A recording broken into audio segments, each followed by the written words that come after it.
સમાચાર મળી રહ્યા છે ભરૂચથી બિસ્માર બનેલા માર્ગના વિરોધમાં ઝઘડિયાના હિંગોરિયાના ગ્રામજનોનું રસ્તા રોકો આંદોલન 3 કિલોમીટર સુધી વાહનોની કતાર લાગી।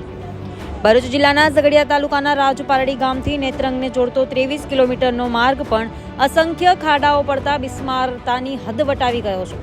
ઉપરાંત માર્ગ ઉપર ધૂળિયો બનતા ઉડતી ધૂળોના કારણે લોકોના સ્વાસ્થ્યને નુકસાન થવાની પૂરી સંભાવના રહેલી છે। રાજપારડી રજૂ કે નેત્રંગ તરફના માર્ગ પર કોરી ઉદ્યોગ આવેલો હોય આ માર્ગ પરથી ભારદારી વાહનો મોટી સંખ્યામાં પસાર થાય છે, જેના કારણે માર્ગ બિસ્માર બનતો હોવાનું સ્થાનિકો જણાવી રહ્યા છે।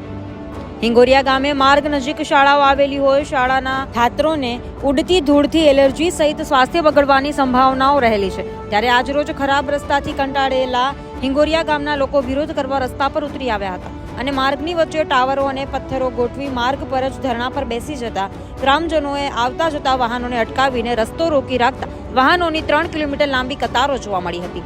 ખરાબ રસ્તાથી ત્રસ્ત ગ્રામજનોએ વાહનો રોકી રાખતા ચક્કાજામ સર્જાયો હતો। બિસ્માર બનેલા રાજપારડી નેત્રંગને જોડતા માર્ગને દુરસ્ત કરવા તંત્રને વારંવાર રજૂઆતો અને માંગણીઓ કરવા છતાં સમસ્યાનો હલ નહીં આવતા ગ્રામજનો વિફર્યા હતા। આજરોજ મંગળવારે સવારના સમય દરમિયાન રાજપારડી નેત્રંગ માર્ગ પર આવેલ હિંગોરિયા ગામના સ્થાનિકો વિરોધ પ્રદર્શિત કરવા રોડ પર ઉતરી આવ્યા હતા અને નેત્રંગથી રાજપારડી અને રાજપારડીથી નેત્રંગ તરફ જતા વાહનો હિંગોરિયા ગામ પાસે આંદોલનકારી ગ્રામજનોએ અટકાવી દીધા હતા। ગ્રામજનોએ ખરાબ અને ધૂળિયા માર્ગને લઈને વાહનો અટકાવી દેતા બંને તરફ 3 કિલોમીટર જેટલી લાંબી વાહનોની લાઈનો જોવા મળી હતી। લગભગ 2 કલાક સુધી લોકોએ વાહનો અટકાવી દેતા ઝઘડિયા મામલતદાર માર્ગ અને મકાન વિભાગ ભરૂચ રાજપારડી પોલીસે મહામહેનતે ગ્રામજનોને સમજાવતા જણાવ્યું હતું કે નજીકના દિવસોમાં તાકીદે આ માર્ગનું સમારકામ હાથ ધરાશે તેમ બાહેધરી આપતા હાલ પૂરતો મામલો થાળે પડ્યો હતો। ત્યારબાદ લોકોએ વાહનો જવા દેતા વાહન વ્યવહાર પૂર્વવત થયો હતો। બ્યુરો રિપોર્ટ નઈમ દિવાન, ન્યૂઝ ટુડે। નમસ્કાર, આજ રોજ હું ધનરાજ વસાવા અહીં હિંગોરિયા ગામ ખાતે ઝઘડિયા તાલુકાના હિંગોરિયા ગામ ખાતે આ સ્થાનિકોના પ્રશ્નોને વાચા આપવા માટે તેમની સાથે અમે અહીં રસ્તા રોકો આંદોલન અમારે કરવું પડ્યું હતું। આ સ્થાનિકો અહીં જે મોટા સોરવા સરકારી શાળા આવેલી છે ત્યાં 150 થી 200 બાળકો ભણતર માટે આવે છે। અહીં સ્થાનિક રહેવાસીઓ ધૂળની ડમરીઓથી પરેશાન છે, સ્વાસ્થ્ય સાથે ચેડા થાય છે અને અહીં ઓવરલોડેડ ગાડીઓ બેફામ જતી હોવાથી ઘણા બધા અકસ્માતો થાય છે અને તેમાં મૃત્યુ પામે છે।